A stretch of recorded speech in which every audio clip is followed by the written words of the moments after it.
I know that that's so hard for so many people because we get streamlined into this system of belief or ideology or identity or group when what does it look like to step outside of that and have permission to hold space for all of these different parts of yourselves and all of these different ideas in the world at once without just following what everyone else who looks, believes, acts, thinks like you does.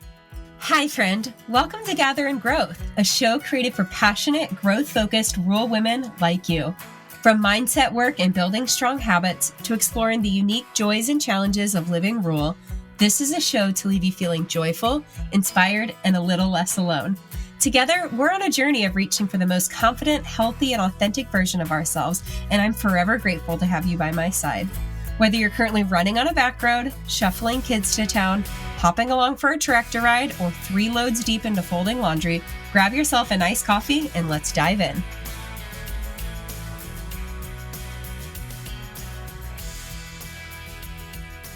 Hi, friends. Welcome back to Gather and Growth. Today, I am joined by another Emily, who I am very grateful to have in the show. Emily and I have had so many conversations over the past year and a half. I'm not even sure how long it's been that we've been in touch, but she is someone that I feel like understands me so deeply. And so I am pumped about the conversations that we are going to have today around what she's doing in the world and just the light that she brings to the table. So Emily, thank you so much for being here. Thanks for having me on. I was going to say, I feel like you're somebody that also understands me very well. And maybe it's the Emily thing, or maybe just that we have kind of similar backgrounds and just similar vibes that we put out into the world. So I'm happy to be here.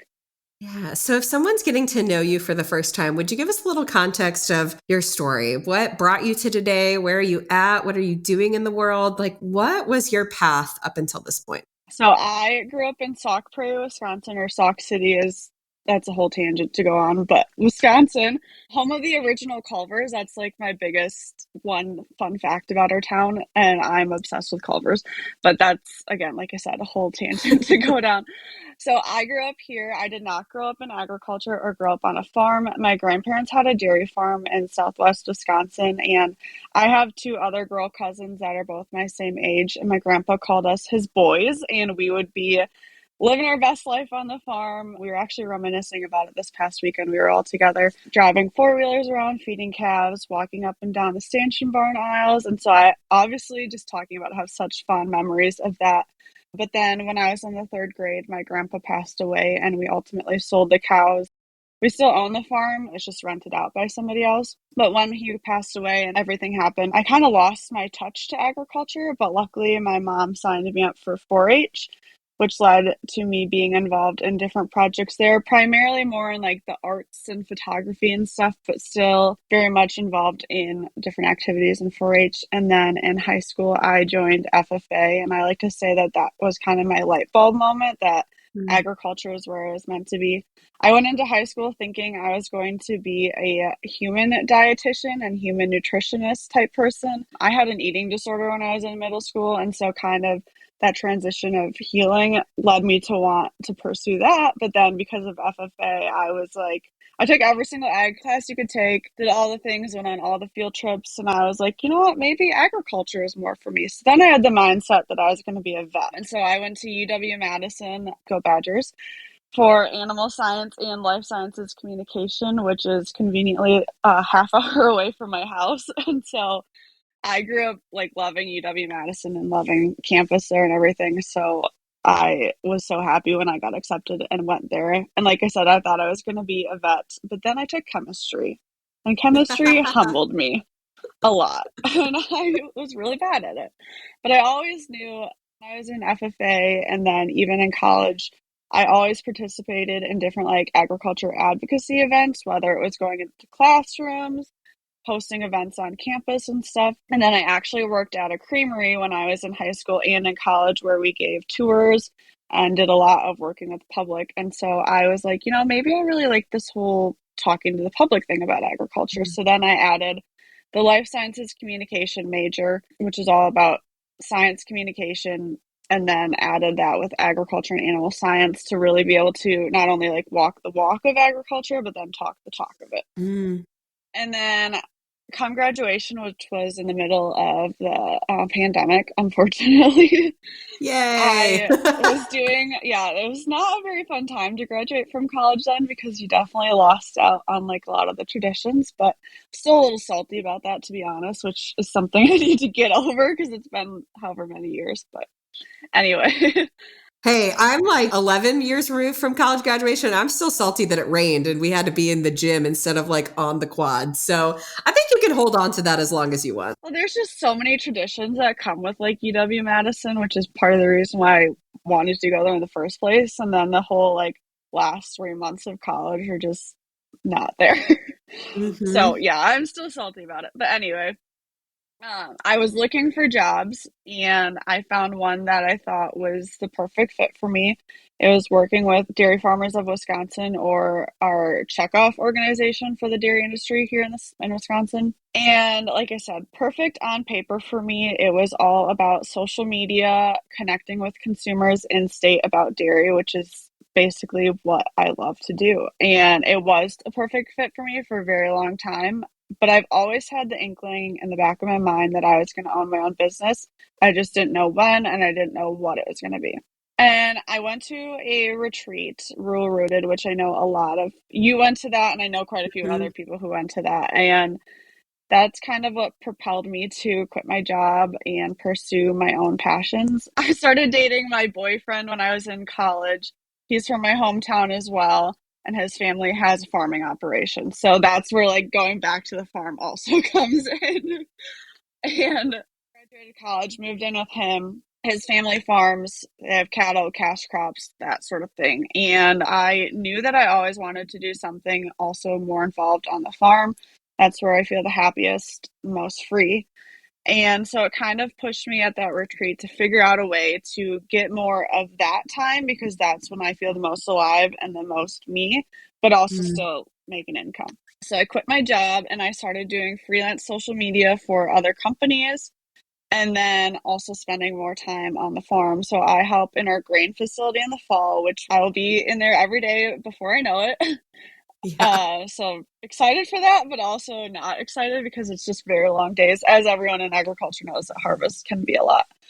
Then I help out in our cattle barn. So we are a unique part of the dairy industry here in Wisconsin where we buy bull calves or the boy calves from dairy farms and raise them for steers for beef. So I help with the calves. And then I also market our beef direct to consumer as well. And then I started hosting a farm camp this summer on our farm.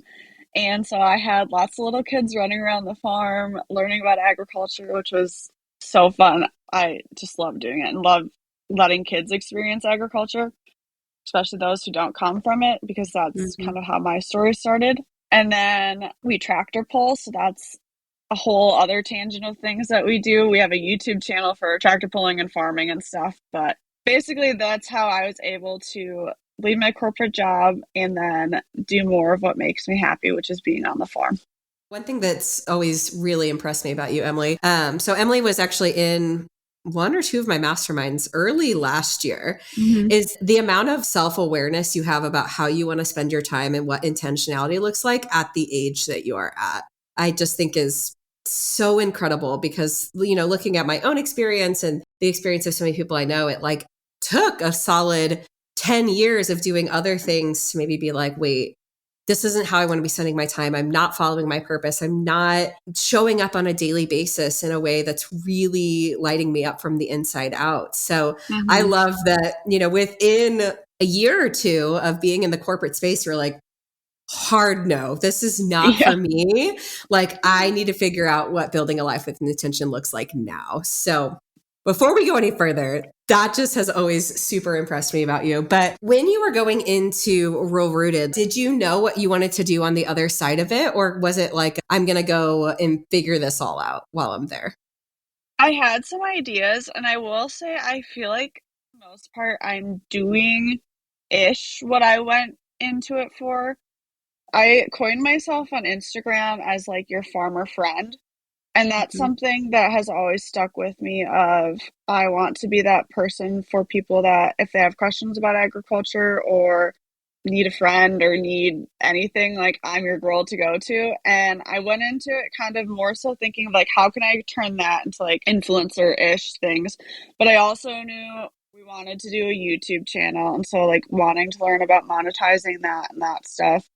And then I also had the inkling of direct to consumer because of my time working at the creamery, but I again wanted advice on that. So I think for me, I am doing similar things to what I went into the retreat for, but it was what like pushed me to not wait anymore. I say not wait anymore as if it took me like 20 years to get to this place and it took me, like we said, 2 years. But it pushed me to be like, okay, if I want to make this happen, I have to go for it. And so I guess I'm the type of person too that I jump without a net and then I build myself the net as I'm jumping versus like taking the meticulous time to build a net and then jump, which is, I'm not going to say right or wrong because there's definitely been some times where I'm like, oh, I really wish I figured this out beforehand. Man, that net would come in handy right now. Yeah. But again, then I also like lean on people that I went to that event with or like lean on people like you who I know we have that same connection of either going to that specific retreat or going to masterminds or hosting your own retreat. Like you have a greater connection, I feel like, of people to lean on then and use as a resource, which has also been very helpful. Yeah, one thing I love also about what you do is, and you mentioned your farmer friend, which I think as someone who didn't grow up in agriculture, I see the accessibility in that and the way that you are able to have conversations with your local community and like people online because you do bring it into such a relatable space. So I'd be really interested into like how that concept has grown and what payoff you've seen from bringing that, I don't know, I don't want to say girl down the street, but kind of like that, just like relatable face to agriculture and creating a space where people can ask questions and not understand or have it all figured out.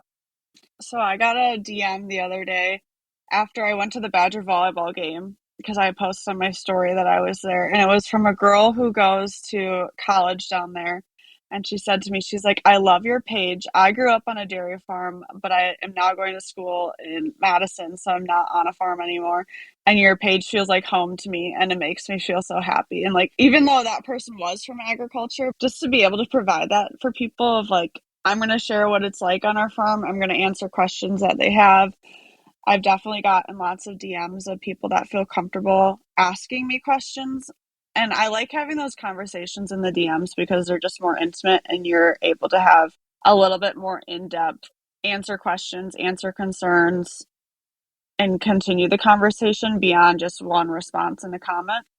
And then also in our community, like I said, I hosted events on our farm this summer, but then I also did a night market and I had people come up to me at our night market and were like, thank you for your content. Thank you for what you share. We can ask you any questions. And I got a lot of questions that night too. And just being able to open people's eyes up and to say, like, I didn't grow up in this. Like, I learned my love for agriculture by experiencing it. And if I am any way able to open that door for you to be able to experience it, like I'm so happy to do so. Yeah. And I love that you show what that 360 view of life of someone in agriculture looks like. I think a lot of times in ag, we want to connect with consumers and we want to share content that translates, but ultimately, like we find ourselves speaking into like this ag echo chamber because we're staying in this very predictable box about like what we believe or what we say or what we know or what we grow up in. And you know, your whole thing is being rural-ish, like what it looks like to be in the thick of farming and be in production agriculture and also have this very robust, diverse life outside of that. And I think that that invites a relatability of seeing you as a person that, yes, represents the ag space, but also is, you know, doing other normal, that's like a big air quote, normal person thing. So I'd love if you could talk more on what rural-ish looks like for you and why that has become such a big focal point on your platforms. Hey friend, are you ready to take your growth to the next level? Do you crave building meaningful connections with like-minded women who get you? Then you need to be at the Ascend Retreat. My upcoming Ascend Retreat is a 4-day event that will be held in Gulf Shores, Alabama from March 14th through 17th. During the retreat, you'll have the opportunity to connect with other real women who are passionate about personal growth, gain clarity around your goals and priorities that are keeping you awake at night, learn from experienced coaches and mentors, including Kylie Epperson, Coach Kaya, and yours truly, create an action plan to bring your dream life to fruition, and participate in workshops, guided activities, and individualized coaching that will not only help you grow and evolve, but shed the limiting beliefs that are keeping you stuck. So what are you waiting for? Register for Ascend today and start the journey to becoming the most aligned, healthy, and purpose-driven version of you. Links to learn more and register are in today's show notes. But wait, there's more. Did you catch that cheesy reference? Podcast listeners can use code GATHER to save $200 off retreat registration through the month of September. Again, code GATHER at checkout to save $200. I simply cannot wait to ascend with you on the beach this March.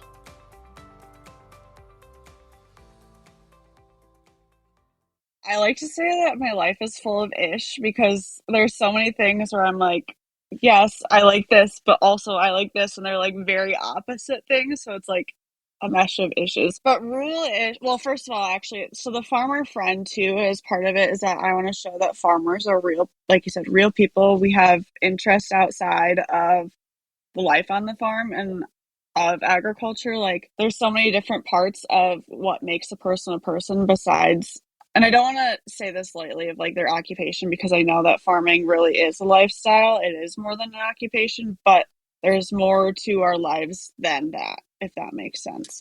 So with rule-ish, for example, last Friday, I was cleaning the calf barn all day and literally left the farm covered in manure. And then I went home and I showered and I went down to Madison and went to the Badger volleyball game and like had fun in quote unquote the city, which I mean, Madison is a city, but it's not massive like Chicago or New York or something like that. But like just showing that we're able to be more than one identity. We're able to be more than a farmer. We're able to be more than a banker. We're able to be more than whatever title or whatever box we're put in.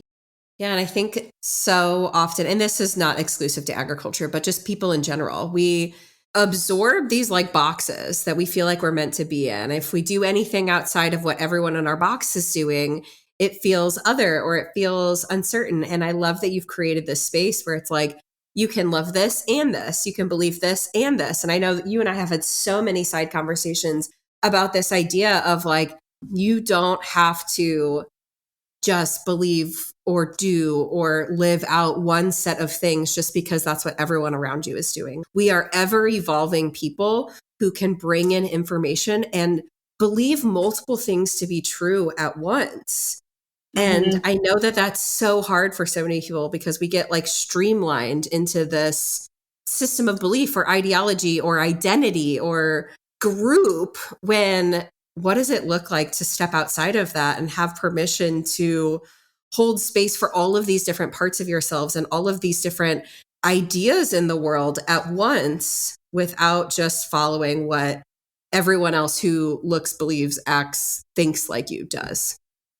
Yeah, I would say I want people to know about agriculture is like we are not what everyone thinks we are. And then I also like I don't want people to have those perceptions of myself personally. Like I like to think I'm a very open-minded person. I guess that's for others to judge too, but like I don't know. I think there's so many different parts to a person, and it's important to lean into those and lean into figuring out your own identity versus the identity of the box that you're put in. You're just able to be a much larger, vast person and have bigger, deeper thoughts, I feel like, when you're able to open yourself up to outside of the box. So what has that process looked like for you? Is that something you feel like you've always embodied, or was there a certain person or idea or experience that catalyzed that open-minded, I can be more and believe and do more than one thing at once? I would say I've always been a very like stubborn person, so I'm like, I'm gonna believe what I believe, and that is what it is, which is not always a good thing, but that's been something that I've been. But I would say my mom has been a very good proponent for teaching me to be very open and inclusive and understanding of other people. She was a physical education teacher. She is now retired and teaches mindfulness. So if anyone likes mindfulness, she's your gal. I haven't delved deep into the mindfulness stuff because I just don't have the brain space for it right now.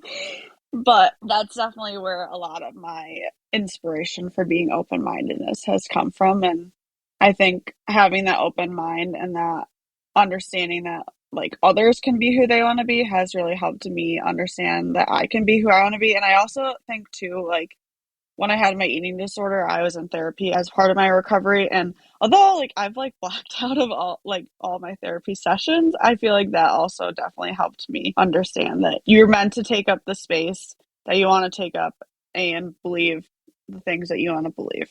Yeah. I also think there's so much to be said for everyone in the world has come to the things that they know, believe, and understand through their life experience that may look very different than your own. And so I love approaching conversations with just compassionate curiosity of what led you to understand that or believe that. And having empathy for where people are at and being able to see faceted ideas around anything. I think now more than ever, we exist in a time where it's like, you are this or that, you believe this or that, you're on this side or you're on that side.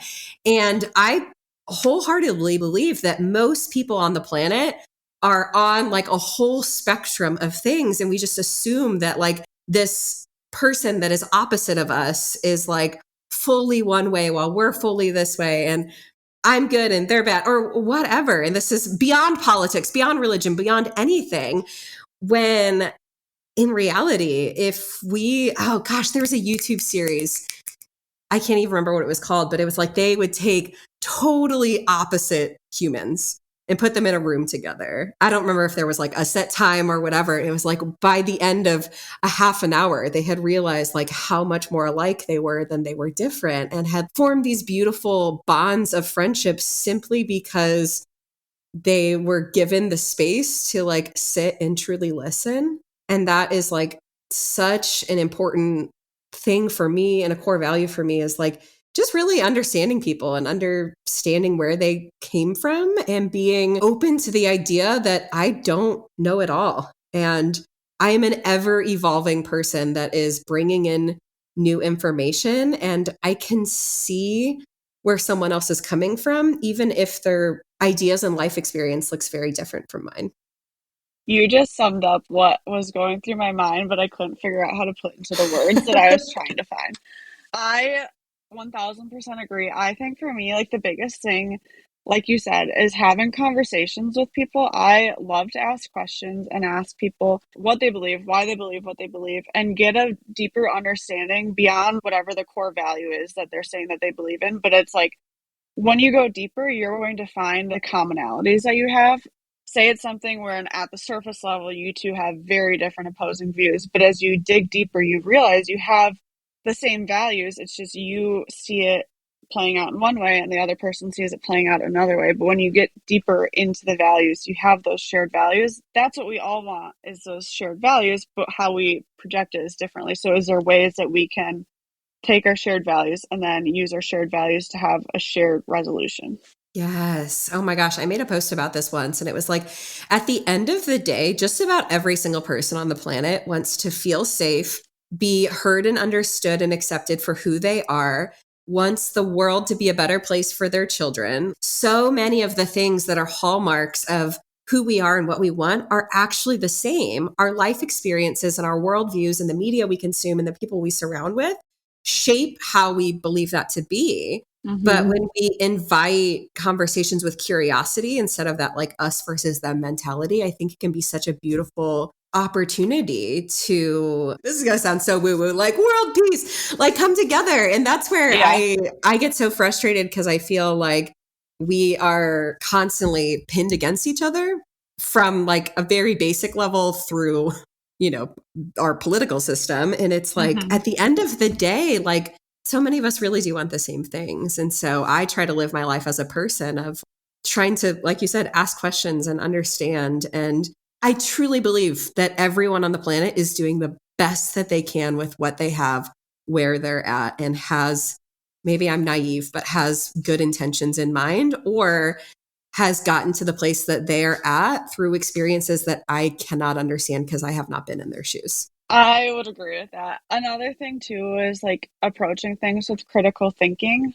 Say you read a news headline or you hear somebody say something, and I think it also goes along with asking questions, but don't just take that for the surface level, but dig deeper and think critically about it, or read beyond the headline, or understand what's further than that one thought that somebody shared. And that goes back to being put in a box and being put in that identity, is people have assumptions about you based off of where they perceive you politically, or where they perceive you because of your career or stuff like that. But people are more vast than whatever that label is, and have a lot more interest in them beyond that, and like being able to dig deeper into that.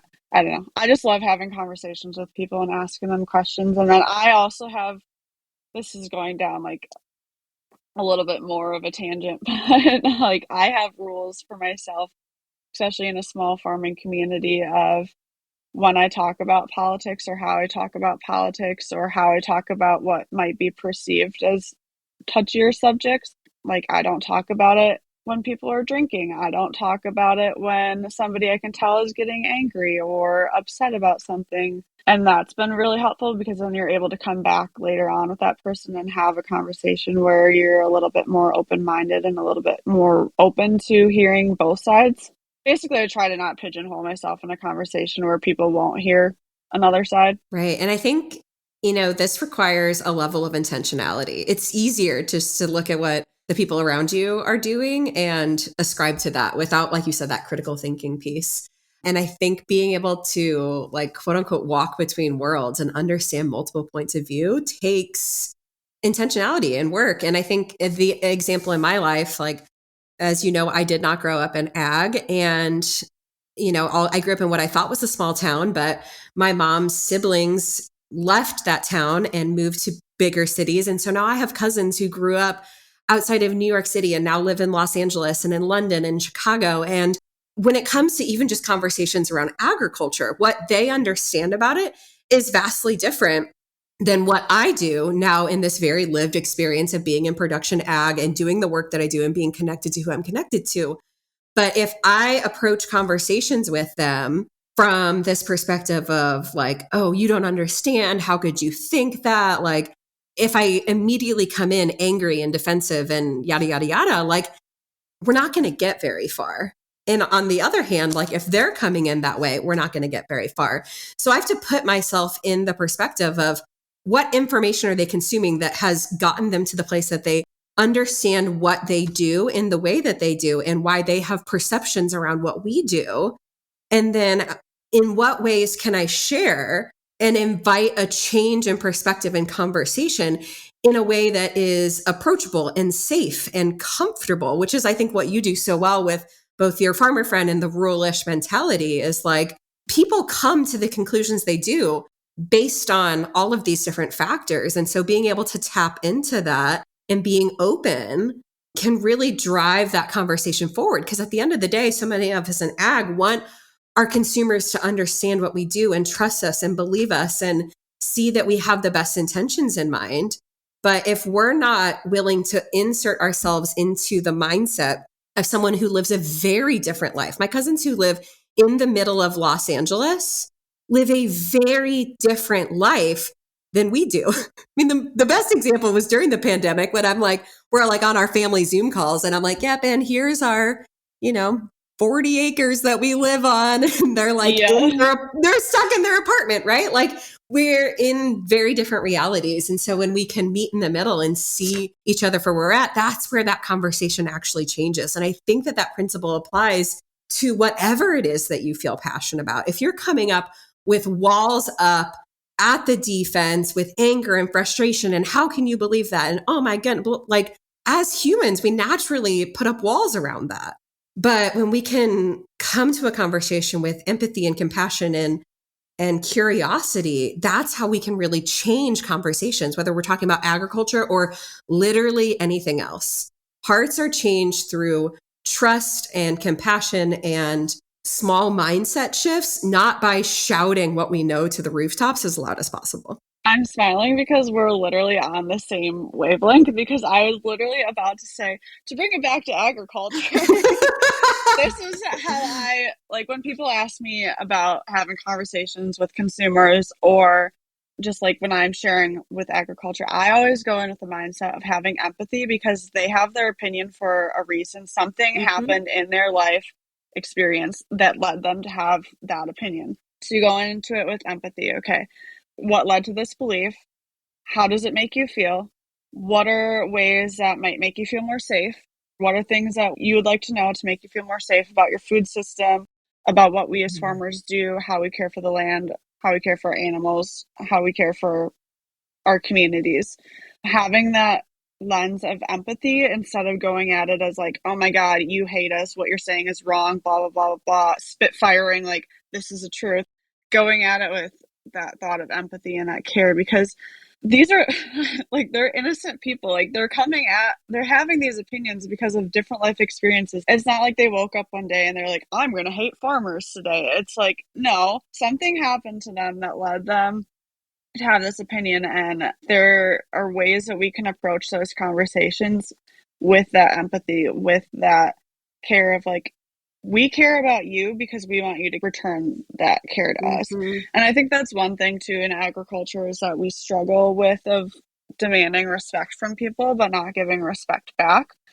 And again, that might be a hard truth, and I hope nobody gets offended by me saying that, but I think it's something we are definitely shifting away from.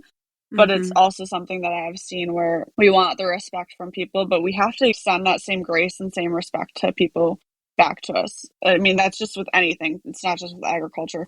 It's with any relationship you have with anyone, is you can't demand respect from people without giving respect back. So going into those conversations with that mindset, or even when you have comment on Instagram or comment on whatever, or somebody makes a comment to you, like, you have to be kind and think empathetically. Yeah, right. Well, and it's like, what's the bigger goal here? At the end of the day, coming back to that shared values, we want what's best for the environment. We want what's best for our animals. We want what's best for our livelihood and our businesses. And that is universal.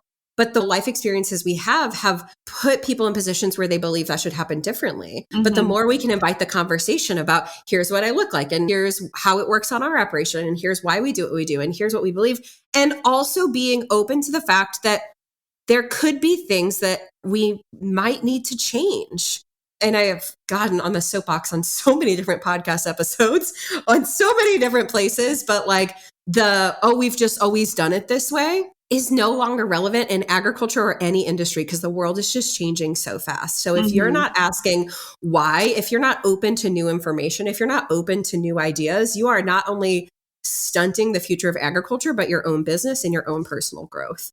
And so being able to hear someone, whether it's a farmer down the road, like my husband does the weirdest, crunchiest things on our farm, okay? But he's willing to try. He's willing to experiment, and he's willing to be like, that didn't work the way I thought it would. Like, that was kind of a flop. He's willing to be the topic of conversation for the farmers at the gas station, because he's trying new things. Yeah. And not saying you need to like throw everything you've ever done out the window, because obviously we got to where we're at for a reason. But, you know, just that open-mindedness of maybe what I do believe and know can be shifted based on new information is such a powerful exercise in agriculture and beyond. I agree. I'm a forever lifelong learner. I love learning new things. And I think having that mindset when you approach things too is so beneficial, because you're able to bring new things that will benefit yourself, your family, your community. And I don't know, I just don't know why you wouldn't want to be a learner. Maybe I'm naive about that, but I don't know why you wouldn't want to be open to learning new things. Yeah. And I think there's some element that like, the more you understand and dive into and invest in your personal growth, the more that's a ripple effect that changes everything. So if you are listening to this podcast episode, you are already here on a podcast about personal growth and personal development. Emily, I feel like we could go on more tangents related to this for a very long time, but I'm just thrilled to get to do life with you and get to have conversations like this, because sometimes it's not easy to be the person that can see an alternative point of view or that invites conversations around asking questions and inviting growth. So I appreciate you sharing that with us here today. Thanks for having me on. I love having conversations like this with people. I was talking with two girls that I met on the internet, actually, which sounds kind of creepy. Like, oh, I'm just talking to people I met on the internet, but that's aren't we all at this point? Yeah, but I was sitting on my front porch, and we have a Snapchat group, and it's two girls in agriculture, similar age as me, and we were talking, and I was like, I just want to sit on my front porch and just talk about like deep life things with people, and that's kind of what this feels like. And I know that your intro, your outro says something like that, so you make it feel good.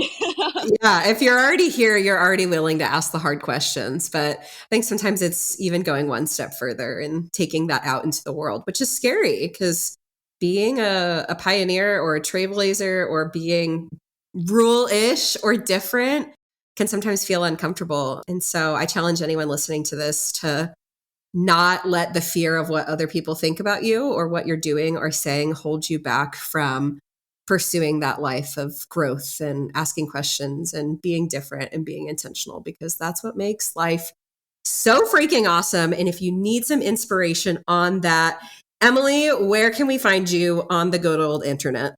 On Instagram, I am my name, so Emily Matzke, Matzke is how you spell my last name. I'm on TikTok as well. I am challenging myself to post on it at least once every business day.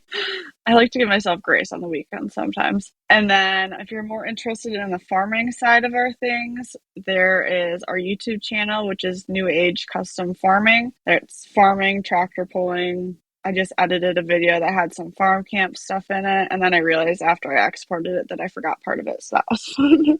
And then on Facebook, we also have, for our direct-to-consumer beef business, it's Prairie Raised Beef. That is also another place to find me. Very cool. Well, Emily, I ask every guest on this show, what does personal growth mean to you in this season? So conveniently, I was listening to one of your podcasts the other day, and I got to the end when you asked this question, and I was like, oh my gosh, I need to prepare an answer for that, because I'm going to get to this question and I'm going to be like, I don't know. So on the fly, I was driving down old country roads and I voice recorded a memo of like what I thought. And then I just transcribed it literally 5 minutes before this, because I was like, I'm going to panic. So here's my handy dandy notes on it.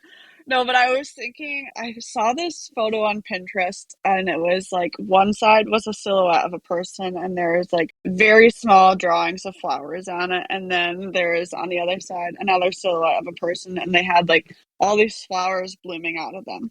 Obviously, that represents personal growth. But when I was thinking deeper about it, I was like, when you lean into the things that make you happy, the things that make you feel like you, the things that make you feel alive, you're going to bloom.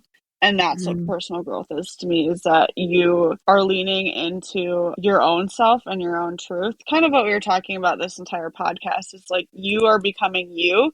And the more you lean into, the more you're going to grow, the more you're going to radiate light, the more you're going to have all these flowers blossoming out of you and being that point for other people.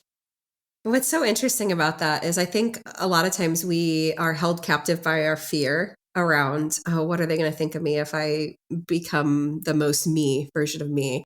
But what I know to be true is the more me that you are, the more you attract people who are magnetized towards that. And so being a light for yourself really is being a light for others. And that doesn't mean that they're exactly the same as you, but I think there is something to be said with, like, you know, you want to get all woo-woo into energies and vibrations and whatnot. But the more that I have, you know, confidently become who I really am, the more incredible people have come into my life.